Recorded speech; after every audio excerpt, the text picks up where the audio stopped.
네, 오늘 하나님 말씀 히브리서 2장 14절 15절 두 절의 말씀 함께 보겠습니다. 한다는 얘기예요.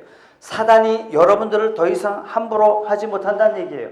한 길로 왔다가 7길로 도망가게 하신 놀라운 권세가 그리스도의 십자가인 줄 믿으시기 바랍니다.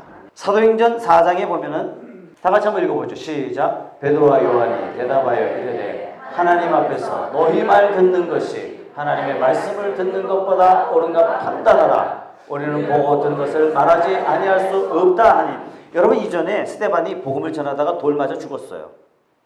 공개 처형이 가능했습니다. 베드로도 도망갔어요. 요한도 도망갔어요. 그런데 부활의 영이 임하니까 어떤 일이 벌어졌냐면 이들이 죽음을 두려워하지 않고 그들이 심판대 앞에서, 그들이 옥졸 앞에서, 그들이 포관들 앞에서 담대히 부활의 주님을 증거합니다. 나중에는 베드로가 십자가에 거꾸로 돌아 죽습니다.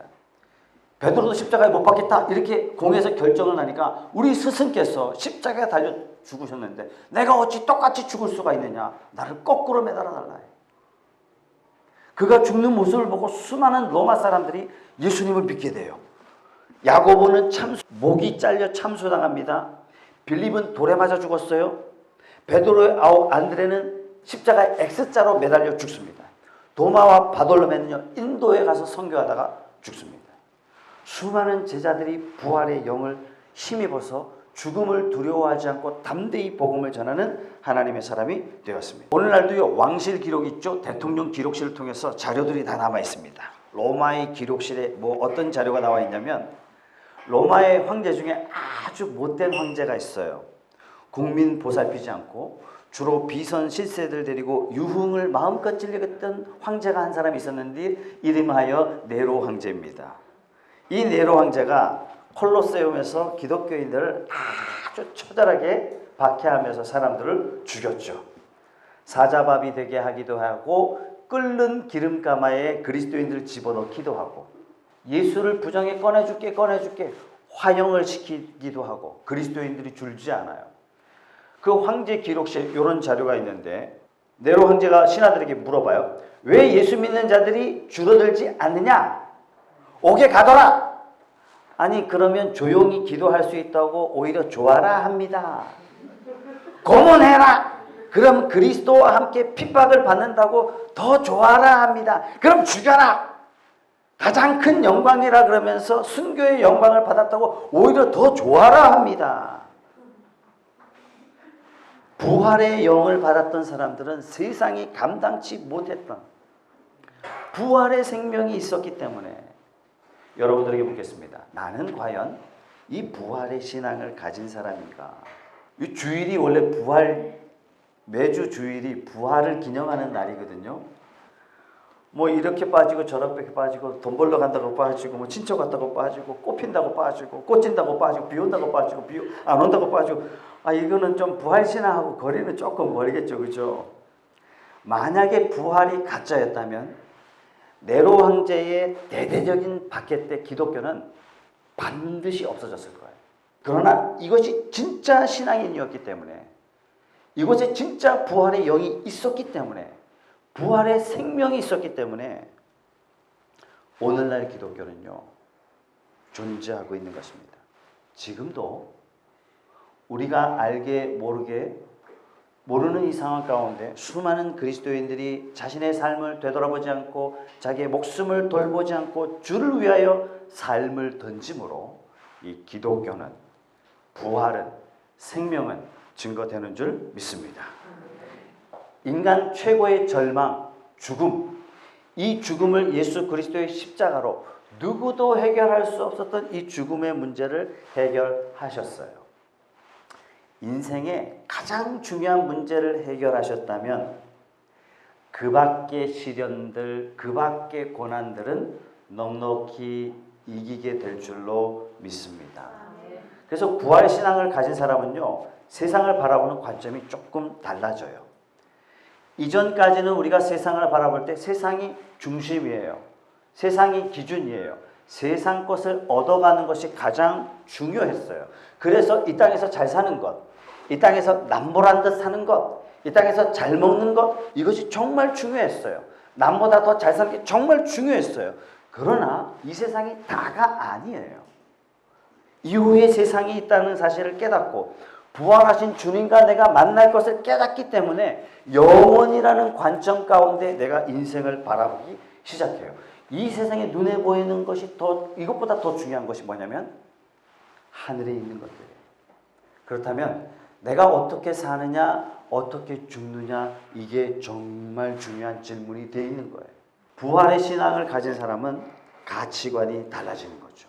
이 책은 베스트셀러는 아니지만 박완서 선생님의 책입니다. 한 말씀만 하소서. 남편이 88 올림픽 때 돌아가셨어요. 남편이 죽자 3일 뒤에 아들이 죽었어요. 아들이 과로사로 레지던트로 일하고 있었던 25살 촉망받는 그런 귀한 아들인데 이 아들이 남편 죽고 3일 만에 죽었어요.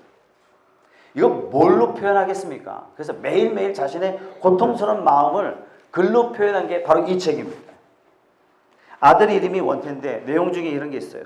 원태야 원태야 내 아들아, 이 세상에 내 아들이 없다니 그게 정말입니까? 아들이 이 세상에 온 게 25년 5개월밖에 안 됩니다. 병 한 번 치른 적이 없고 청동기처럼 단단한 다리를 가졌고 아주 준수했고 할 일 많은 아들이었습니다. 이 아들을 데려가시다니요. 한 말씀만 하소서. 하나님 앞에 호소해요. 도대체 이 귀한 아들을 빨리 데려간 이유가 도대체 뭡니까? 납득할 만한 말씀 단 한마디만 해주십시오. 서울 온대가 난리법석입니다. 88 올림픽 때예요. 나는 죽을 상인데 할 수 없어 딸집으로 왔습니다. 딸집이 어디냐면 마리나예요. 마리나. 오나가나 그놈의 88 올림픽 서울집도 그래서 싫었는데 여기까지 이 야단이니 내 아들은 죽었는데도 기차는 달리고 내 아들은 죽었는데도 계절이 바뀌고 내 아들이 죽었는데도 88 올림픽이 열리니 차마 볼 수가 없다. 내가 만약 독재자라면 88 올림픽을 폐지하고 아무도 웃지 못하게 할 텐데 너무너무 고통스러우니까요. 이렇게 쓰는 거죠. 박완서 선생님이 먹으면 토하고 먹으면 토하고 잠도 도대체 잘 수가 없었대요. 그러니까 생짜 같은 아들이 이렇으니 어찌 잠을 잘 수 있으며 어찌 먹을 걸 먹을 수 있겠습니까? 그런데 이 지긋지긋한 고통으로부터 완전히 벗어났어요. 부활의 주님을 만나면서요. 자기가 가졌던 원통함과 억울함만 느꼈던 그가 영생하신 하나님을 만나고 부활하시는 주님을 만나고 나서 내 아들의 생명이 25년으로 끝난 것이 아니라 영원한 나라에 이 아들이 안전하게 하나님 품 안에 있다는 사실을 믿음으로 깨닫게 됩니다. 그래서 부활해서 다시 볼 것을 믿음으로 기대해요. 음식이 넘어가기 시작해요. 잠이 오기 시작해요. 여러분, 부활의 신앙은 어떤 절망 속에서도 절대 소망으로 바꿔주시는 것이 부활의 소망인 줄 믿습니다. 기독교 지금 현재 나이가 한 60대 70대 되시는 한국교회 아주 대표적인 목사님 중에 CCC 대표이신 김준건 목사님이 계세요. 굉장히 유명하세요. 대학생 선교단체를 한국에 만드셨던 분이고 세계적으로 굉장히 유명하신 분이십니다. 이분이 전라도 정도에서 예수님을 믿게 됩니다. 전라도 정도라는 섬이에요. 섬. 그 섬에 자기를 전도한 전도사님 이야기를 하는데요. 이런 이야기입니다. 정도라는 쬐끄만 섬에 한 분이 시집을 왔어요. 그러니까 3년을 기다려도 아기가 없습니다. 그 옛날에는 아기 못 낳으면 소방 맞잖아요. 실제로 소방 맞고 이 여자가 쫓겨났어요. 너무 절망해서 자살하려고 생각하고 서울로 올라온 겁니다. 그래서 한강다리에 뚝 가봤더니 사람들이 너무 많은 거예요. 창피해서 못 죽겠다. 그리고 이제 저녁 때 와야 되겠다. 저녁 때 한강다리를 향해서 딱 길을 걸어가고 있는데 아니 한 곳에서 손뼉을 치며 막 기쁘게 노래를 부르고 있는 거예요. 그래서 도대체 뭐냐, 나는 비통해서 죽을 상인데. 그래서 한번 가봤대요. 가서 보니까 쬐끄만 예배당에 그 성결교회 이성봉 목사님하고도 유명한 목사님 계세요. 이 쬐끄만 예배당에 이성봉 목사님이 부흥회를 인도하시고 계신 거예요. 그래서 자기는 수치스러워서 예배당을 못 들어가고 이제 소방 맞아서 쫓겨난 주제에 어딜 들어갑니까? 그래서 예배당 그 창문에 보이지 않게 탁 쭈그리고 앉아가지고 설교를 듣고 있는데 그때 마침 이 말씀을 하시고 계신 거 아니겠습니까? 네. 마태복음 11장 28절의 말씀 다 같이 한번 읽어보겠습니다. 시작.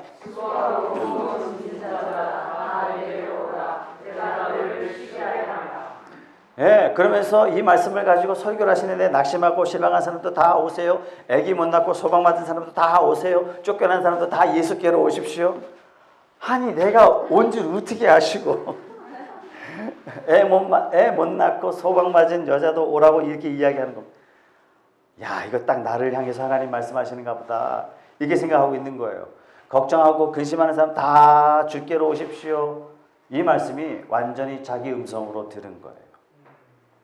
부흥회 마치고 이성봉 목사님하고 그 교회 담임 목사님이 차를 마시면서 담소를 딱 나누고 있는데 어딘가에서 소리가 들려요. 그래서 목사님 두 분이 놀래가지고 예배당 밖에 나가봤더니 창문 밑에 쪼그리고 앉아가지고 이러고 있더래요. 예수가 누군디? 예수가 누군디? 그래서 왜 그러냐? 그래서 자기가 바로 애 못 낳고 소망 맞은 여자라고 펑펑 울더란 얘기예요. 그래서 부흥회를 인도하셨던 이성봉 목사님이 목포에서 교회를 하시는데 이 여인을 목포로 데려가셨어요. 데려가셔서 2년 동안 제자 훈련을 시킵니다. 그래서 2년 제자 훈련이 다 끝나자 이 여인을 어디로 파송하냐면 자기가 소방 맞은 곳 전라남도 정도라는 섬으로 전도사로 보내요. 이 섬에 어떻게 쫓겨나왔어요? 소방 맞아서 애 못 낳고 소방 맞아서 쫓겨났는데 예수님으로 인해서 성령의 사람이 되어서 부활의 사람이 되어서 말씀의 사람이 되어서 이 섬으로 전도하러 갑니다. 이분이 바로 문준경 전도사님이라는 분인데 이 쬐끄만 섬에서 목사님이 무려 60명이 나왔어요. 그 목사님이 다 어떤 사람이냐면 성결교를 대표하는 이만식 목사님, 고신대 학장을 지내셨던 고재식 목사님, 한신대 총장 지내셨던 정태기 목사님, 다 신앙에 걸출한 인물들이 다 나왔어요. 절대 절망의 사람이 부활의 예수님을 만나고 날마다 뭐라고 이 문진경 도사님이 18번에 말하면 예수 사랑하심은 거룩하신 말. 제가 목이 감기가 안 들었으면 한곡 쫙 복음을 전할 때마다 사람들이 회심하고 돌아오고 예수 안에 소망을 갖고 희망이 없던 땅 그 정도에서 희망의 땅으로 변화되는 놀라운 기적이 일어나게 된 것입니다. 절망의 여자가 예수님 만나자, 부활의 주님 만나자 절대 소망을 가지고 이 땅에 소망을 주는 복된 인생이 된 것은 바로 저와 여러분들을 향한 복된 메시지인 줄 믿으시기 바랍니다. 부활의 주님은요, 절대 절망의 사람을 절대 소망의 사람으로 다 바꾸어 주십니다. 자, 여러분들에게 퀴즈 하나 드리겠습니다. 부활의 주님이 제일 먼저 만나주신 사람은 누구일까요? 보기 드리겠습니다. 1. 수제자 베드로. 2. 예수님이 제일 사랑하셨던 사랑의 사람 요한. 예수님의 어머니 마리아. 3번. 4번 막달라 마리아. 5번 모른다 마리아. 6번 관심 없다 마리아. 몇 번이겠습니까? 정답은 막달라 마리아예요. 막달라 마리아는요 7 귀신 들린 여자예요. 여러분 귀신 들린 여자 봤습니까? 전 중학교 때 봤어요. 저희 중학교 때 이렇게 학교 운동회가 있는데 거기 똥물이죠. 똥물 시궁창 막 잡초들도 자라고 막 귀신 들린 여자가 그 안에 들어서 빨개 벗고 옷을 목욕하고 막 꽂고 막 자기가 제일 예쁘다 그러고. 귀신 들린 사람은요 추해요. 귀신 들린 사람은 매우 무섭습니다. 정말 무서워요. 그러니까 동물 수준이 아니라 짐승 수준이에요. 인생으로 따지면 절대 절망이죠. 이 귀신 들린 여자가 예수님을 만나자 온전한 사람이 되었어요. 새 사람이 되었어요. 주님을 사모하면서 예수님만 따라갑니다. 예수님 십자가에 달리실 때 끝까지 방금 영상에서 여러분 보셨던 그 끝까지 그 크로즈업 되었던 여인이 바로 그 여자예요. 주님이 죽으시니까 무덤까지 쫓아가요. 베드로는 다 도망갔는데 이 여자는 주님 무덤까지 쫓아가요. 새벽에 가서 무덤 앞에서 웁니다. 이 빈 무덤에서 눈물을 흘리고 있는 여인을 향해서 부활하신 주님이 나타나십니다. 그를 참 사랑하셨어요. 그에게 평강과 위로를 주십니다.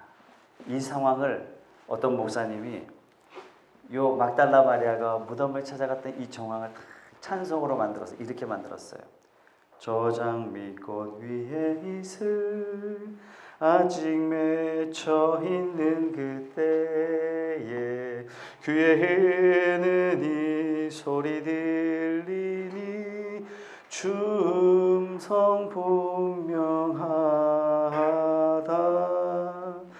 주님 나와 동행을 하면서 나를 친구 삼으셨네.